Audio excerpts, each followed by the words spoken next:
Zadnji direktor propadle Smreke, zdaj lastnik Loghausa, nas pričaka pred proizvodno halo. Takoj nam pove, zakaj je nadaljeval z izdelovanjem lesenih hiš v tem koncu Slovenije. V Sloveniji se pač podjetja zaperejo, potem ostanejo pravzaprav ruševine ali pa neke prazne zgradbe.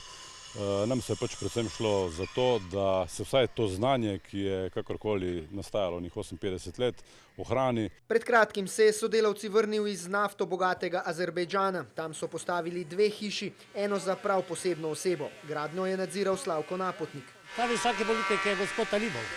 To je premijer, mislim, da je predsednik parlamenta in predsednik pokrajine Nahčeve. Se pravi, to je eden izmed najmočnejših mož v Azerbejdžanu. Je eden najmočnejših, če ni po mojem na drugi najmočnejši človek.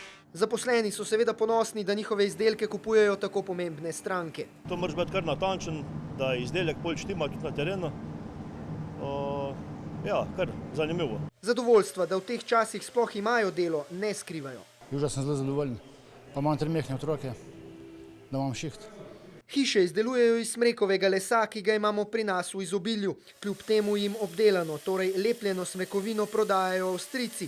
Ti pa veliko neobdelane hlodovine kupujejo prav od naših lastnikov gozdov. Nezaslišano. Nekomu je pač najlažje prodati hlod v Avstrijo, seveda za ta hlod pokasira denar, pa se nič več ne dogaja. Zato želi povezati lokalna podjetja in lastnike gozdov, da bi skupaj sodelovali pri izdelavi hiš in tako kar se da izkoristili slovenski les. Priložnost za to bodo imeli kmalu, saj se Venek že pospešeno pogovarja s Kitajci, ki si želijo kar 48 njegovih hiš.